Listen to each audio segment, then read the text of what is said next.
Good morning, everyone. This is going to be about the marvelous net package that everyone who uses Go probably uses all the time.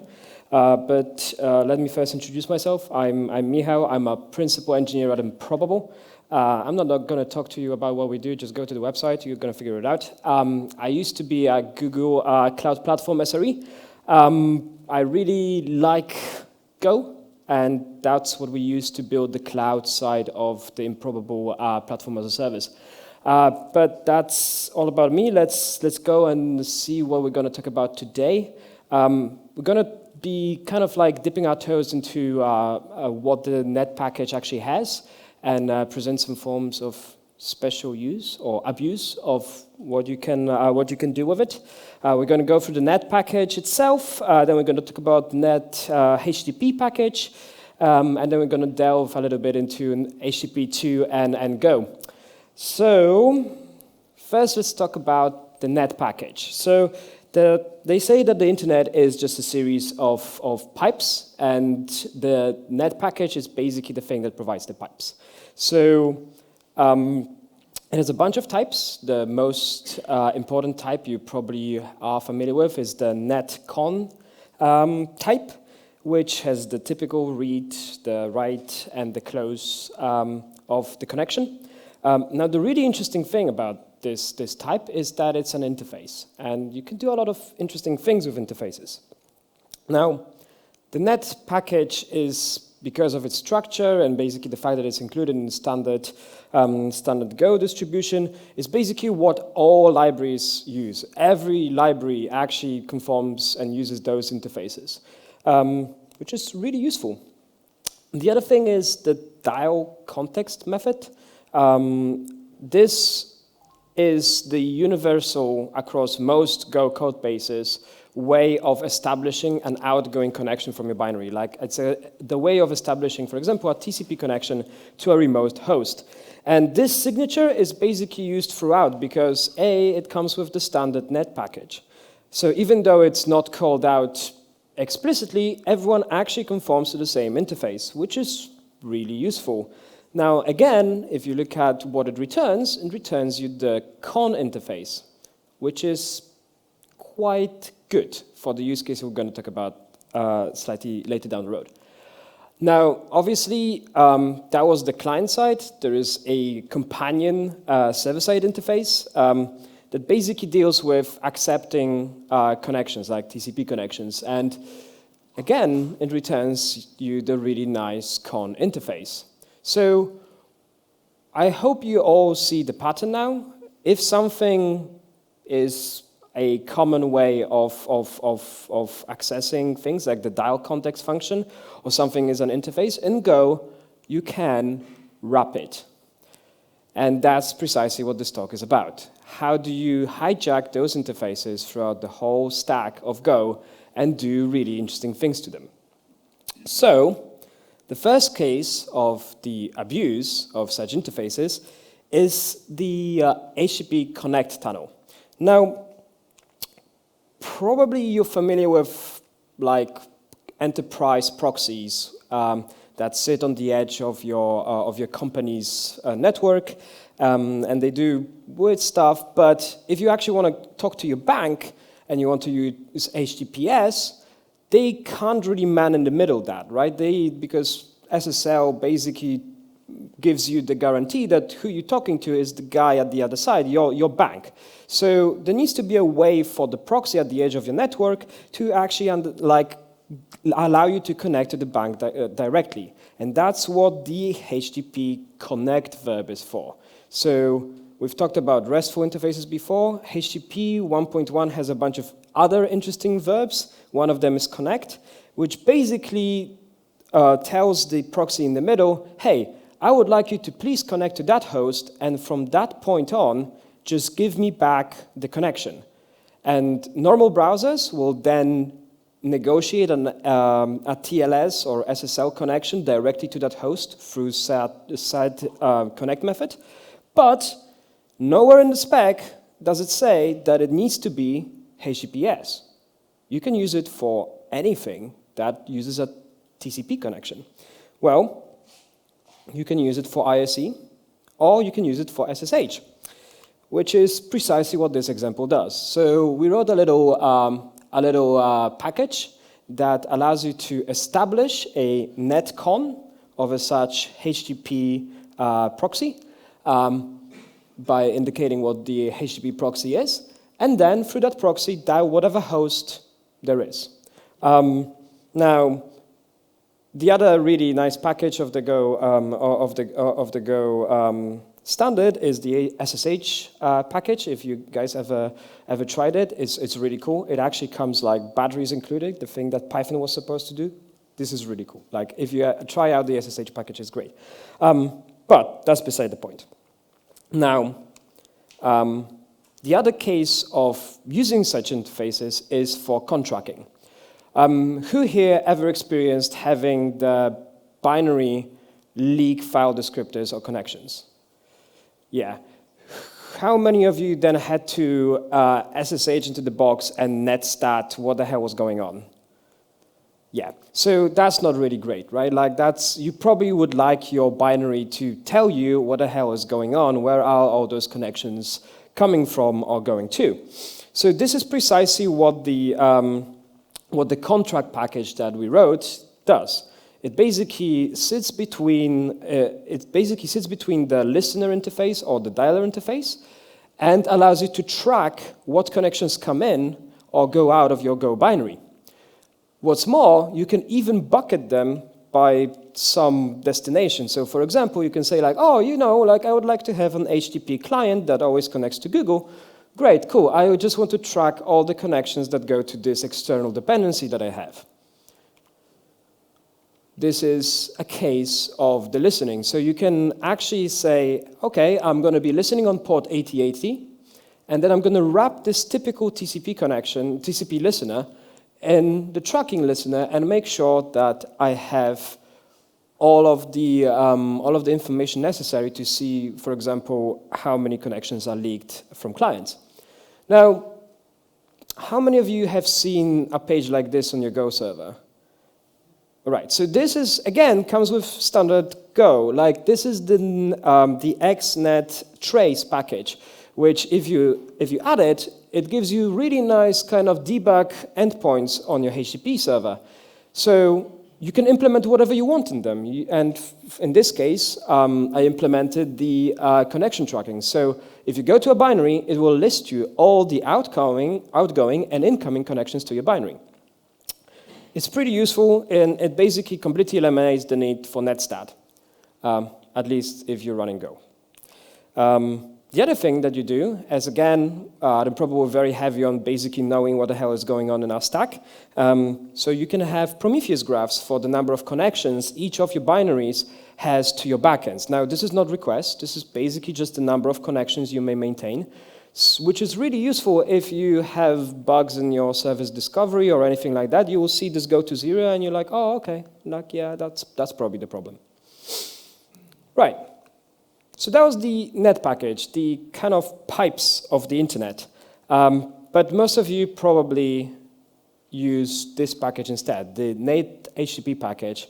And probably how many of you use it directly, and how many of you use kind of like middlewares or frameworks for HTTP? How many of you use frameworks? Okay, like how many of you use it directly? Okay, cool, like it's about 50-50. Used to be different. But I'm going to talk a little bit about the lower, like the standard things that come with the HTTP package and the kind of nice corner cases that you may not be familiar with. So let's first talk about the HTTP request struct. So this struct is the really weird hybrid that is used both on the client side and on the server side. It has fields for both, and the meanings kind of change depending on whether this is like a request you received or a request you're making. So the host string has some weird interplay with the request URL field. It has slightly different meanings with the headers. If you're not familiar with the getBody function that was introduced relatively recently, it is really cool. If you ever need to upload something, like a file from your disk, and you get a redirect instead, This function allows you to reread that file from disk and basically follow redirects if you ever need to upload like that. The trailer field is really interesting because most people don't know that both HTTP 2 and HTTP 1.1 actually support trailers. Trailers are basically headers, but at the end of your request or response. Now, the other thing that you have in the request is this weird, weird thing of TLS connection state, which really doesn't belong in the request. That's kind of like a connection level thing, but due to the fact that you need to surface it somehow, it's kind of there, like wedged on the side. And obviously, since we're using modern Go, the request type now has the context, which is incredibly useful. Basically, the addition of the context obviated the need, at least for us, for most of the magical HTTP frameworks that you see proliferated through the Go community. So a companion type, which would be the obvious one, is HTTP response, right? It's again a struct, but this struct is only used on the client side.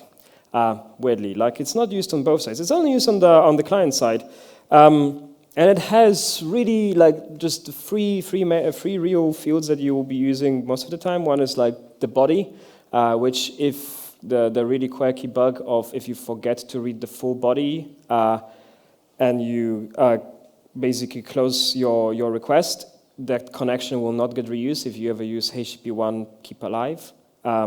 That's just the way it's implemented weirdly, and all Stack Overflow posts talk about that.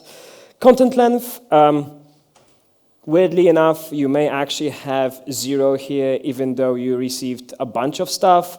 For example, if you got a chunked encoded response, this would be 0, and then you're like, what? And again, surprisingly, you can get trailers. I will talk about trailers later on. Like, I know most of you are like, oh, why is he talking about trailers? Like, it's this weird, quirky thing. You'll see why. Now, on the server side, instead of a struct, we're getting an interface.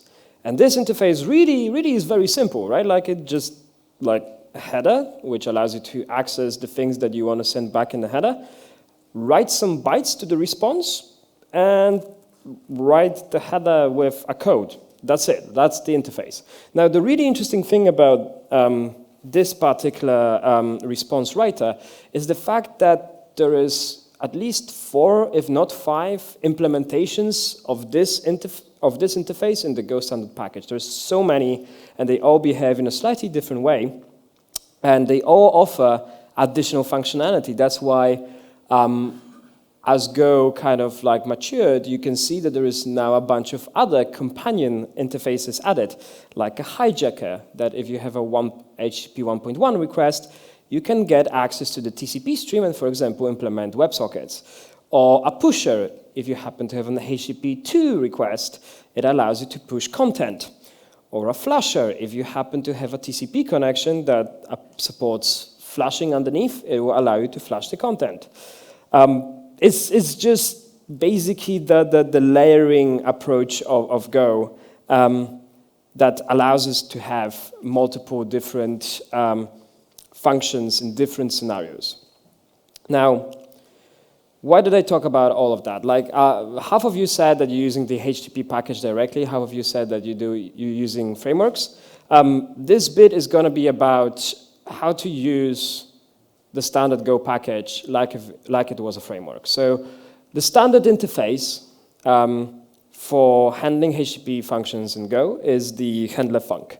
And the handler func takes a response writer. It can be some type. It can be like an HTTP 1 response or a HTTP 2 response or whatever fake response you're going to inject there. And it gets the actual request that you get. And this is the only real canonical HTTP handling interface, and most of the frameworks that you guys are familiar with will boil down to this at some point. Now, the thing that made this really useful, again, is the context in the request, and the fact that you can have whatever you want as a response writer.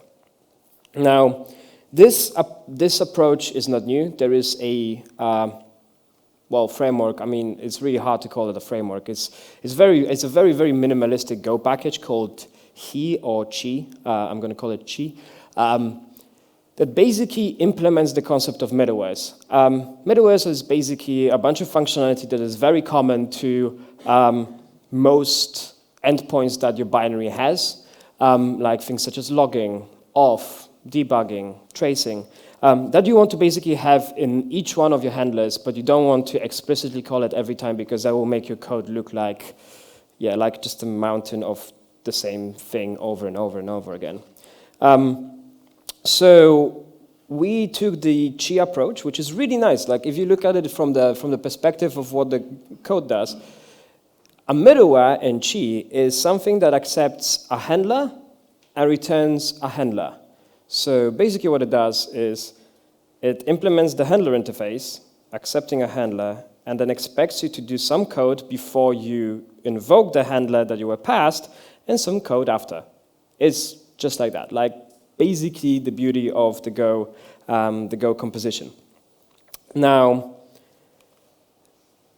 this is an example of what a chain of such middlewares would use. You call Chi chain, and then pass a bunch of middlewares that will be basically kind of wrapped and wrapped and wrapped and wrapped to form a stack for your calls. So in our case, like those middlewares that are here come from our HTTP Wares package that basically are reusable middlewares that follow this pattern. The first one is context tags. They basically allow you to tag a particular request with some metadata and allows further down middlewares to add stuff to it. The debug middleware that implements the kind of like debug requests page we've seen before, where you can actually see all of your previous requests and see metadata about them and basically be like, oh, I know this binary was doing something wonky. Let me actually now see the details of all the past requests you had there. Open tracing, because tracing is great. How many of you actually trace your Go binaries? Okay, few. Definitely something I highly recommend. It's awesome. And metrics, because, again, we use Prometheus a lot. And then you basically build this chain, and you just pass the standard server mux router of the Go package to it, which is, again, a handler. And all of the stuff will now share this logic. Now, that's on the server side, but on the client side, the outgoing requests very rarely get any attention. Like, as much as everyone knows about the handler func, very few people actually know about the round tripper. And it's a really, it's a big shame that people don't know, because it's an equally nice interface. It's equally powerful. So just to recap, the round tripper is defined in the HTTP package, and everything that the standard HTTP client class would use goes through a round tripper. All of the HTTP transport that Go implements, like the HTTP2 transport, the HTTP1 transport, all the proxying stuff, always adheres to this round tripper interface. And again, it's an interface, so you can do really cool things with it. And that's precisely what we've done.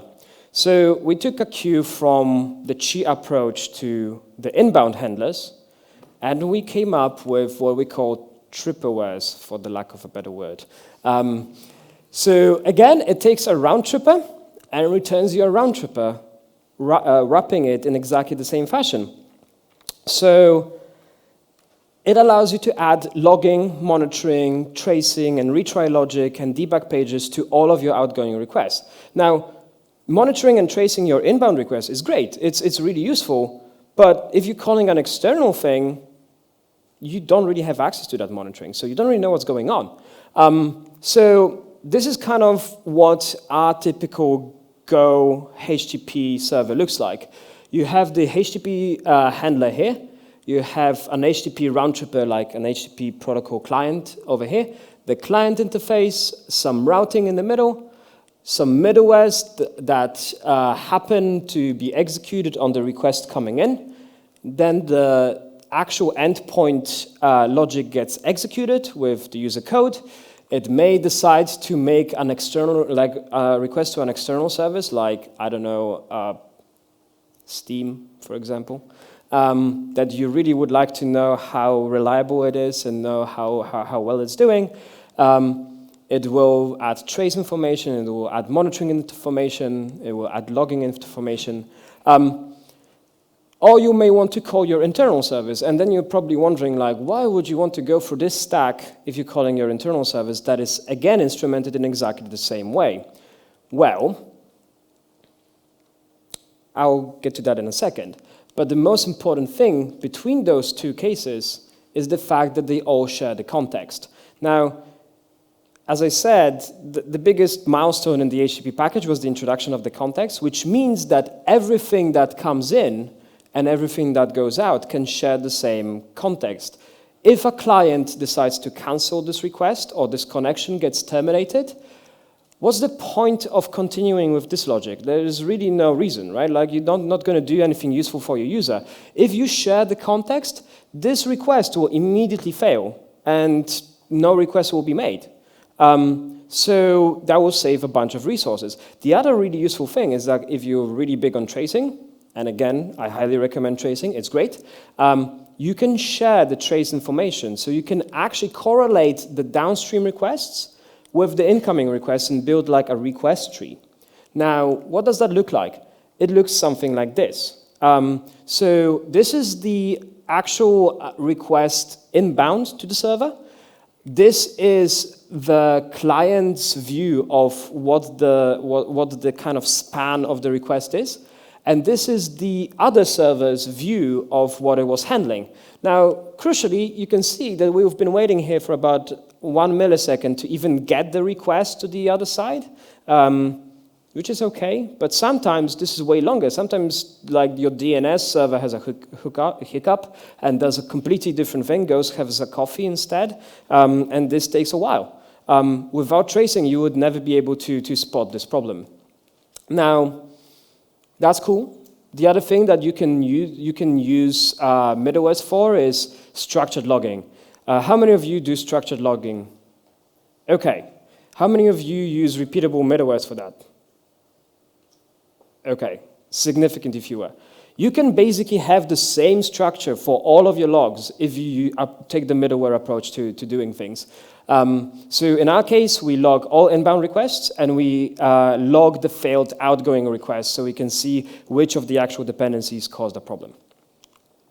Now, the HTTP2 and Go. Go was one of the first stacks to fully adopt HTTP2. And this is a short introduction to what it is. How many of you are like in-depth familiar with what HTTP2 is? Okay, so this may actually be useful, even though it's not about Go itself.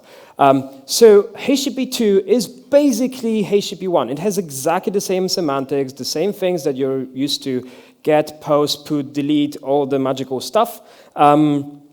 And it has requests and it has responses, but it has a bunch of core differences. The first one is you can multiplex your requests over the same connection. Like with HTTP 1.1, you had to wait for the response of the previous request to come back before you can use the same TCP pipe to send another request.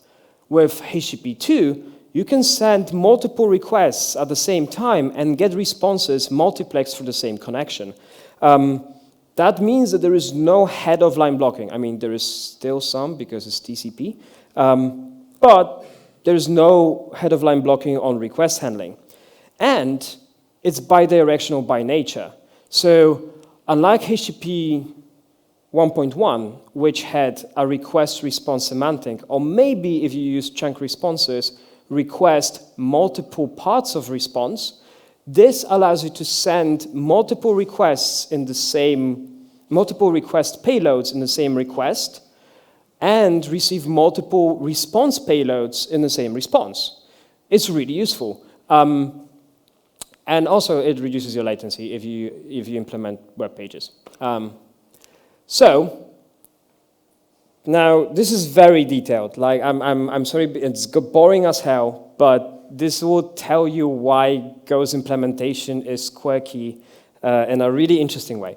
So there are two ways to negotiate HTTP 2. HTTP 2 and HTTP 1.1 servers always exist on the same port. Like you will always be using the same port 80, or you'll be using your port 443 for your TLS HTTPS. So how the hell would the client and the server know which one to use? So there are two things in the standard that allow you to say which protocol to use. The first one is HTTP 1.1 upgrade. Now, again, it's a verb that you probably don't really encounter in your REST space, but there is a verb for upgrading a connection to something completely different. And you can upgrade an HTTP 1.1 connection to an HTTP 2 connection. But what Go supports, and it only supports this, is something called ALPN, which as part of your TLS handshake, and again, the TLS handshake happens when you establish the connection, and so then, as part of the handshake, that the client indicates, oh, I can speak HTTP 1, I can speak HTTP 2, and ISC. And the server is like, all right, I can do HTTP 1, and I can do HTTP 2. Can't do ISC, buddy, but I would prefer you to use HTTP 2. So it responds, we're going to talk HTTP 2. And the client is like, OK. And that's how they switch protocols.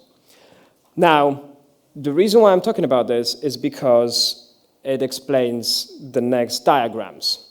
This is an in-depth look about how the HTTP transport, the single struct in the Go package, does pretty much everything you use to talk over the network. So you have an HTTP client that has the do method, and all of your gets, posts, and stuff like that go through the do method. It then calls its round tripper.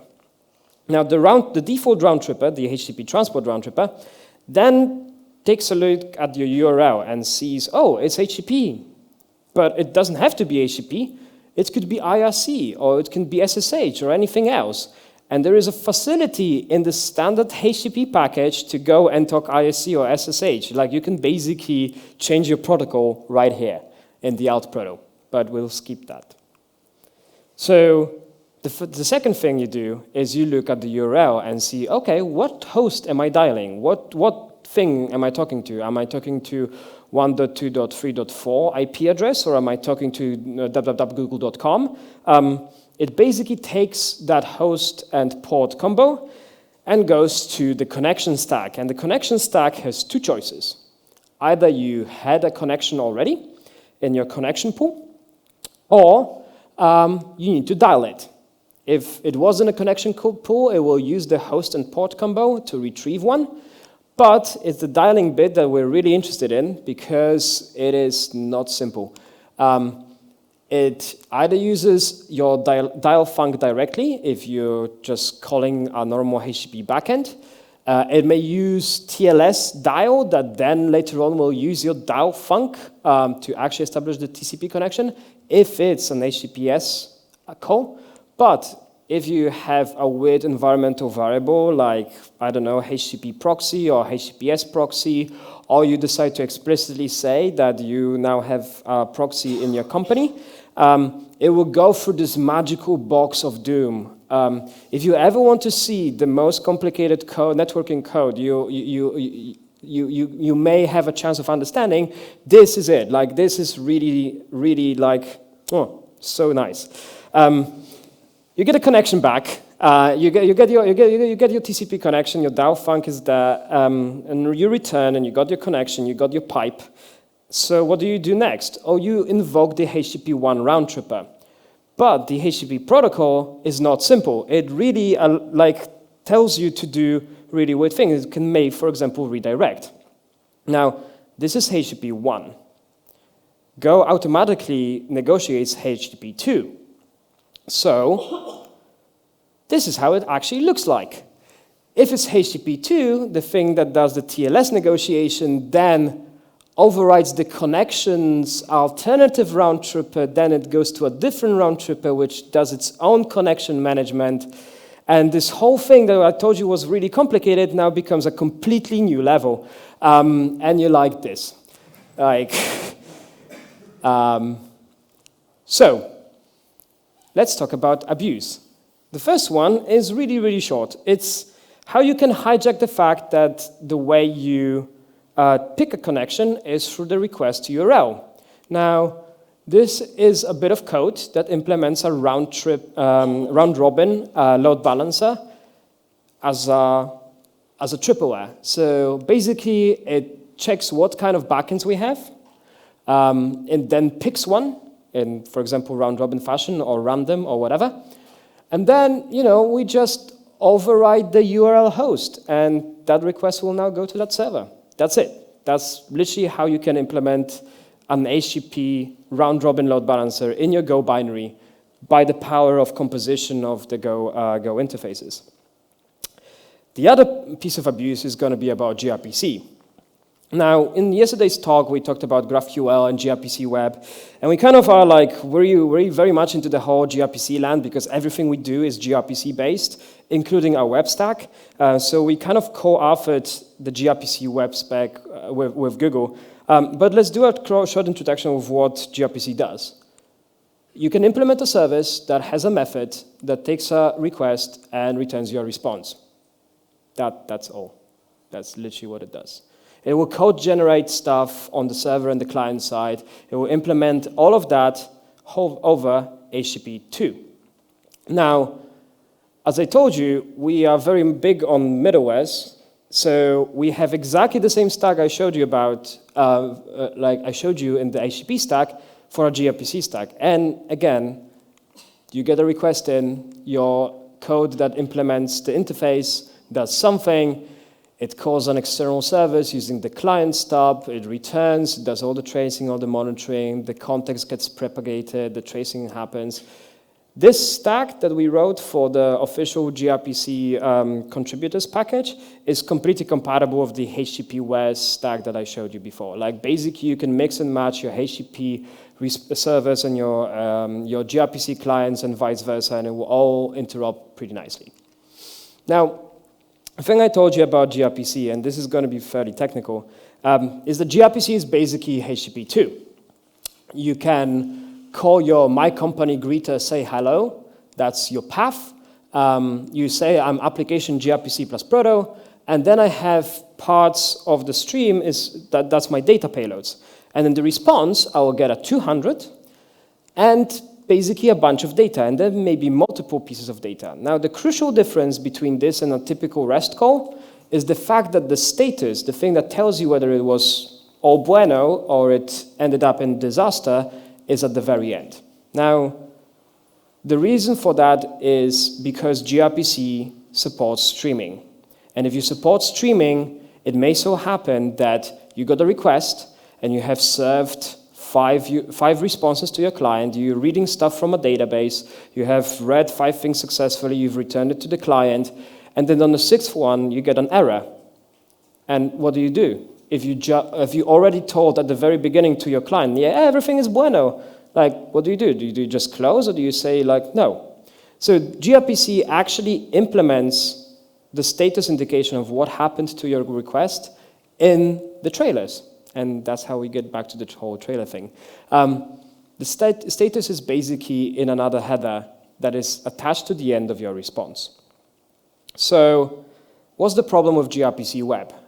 So again, as I told you, we're a heavy gRPC shop, and we have a team that builds web interfaces, and we wanted that team to basically just consume our gRPC endpoints. But it's not that simple, because modern browsers, even though they do support HTTP 2, they do not support trailers. There is no way to access trailers from your HTTP response. What's more, you can't really send multiple requests in an HTTP stream because that's not how you request web resources, right? So they don't support multiple payloads in your request. So gRPC Web is an official variant of gRPC that doesn't support client-side streaming. You can't send multiple requests and multiple payloads in the same request. And it moves cheekily the information about the status from a header into the data. So it basically becomes another piece of data. Now, that's all good, but why am I talking about this in the Go conference? So the reason why I talk about this in the Go conference is because the composition of all the interfaces that I talked about right before made this incredibly simple. So what we did was the gRPC Go implementation has an experimental transport that looks like an HTTP handler. That's cool. It's just an HTTP handler. Response writer is an interface, so you can do whatever you want to it. And conveniently, the trailer handling in the HTTP stack is a bit of a hack.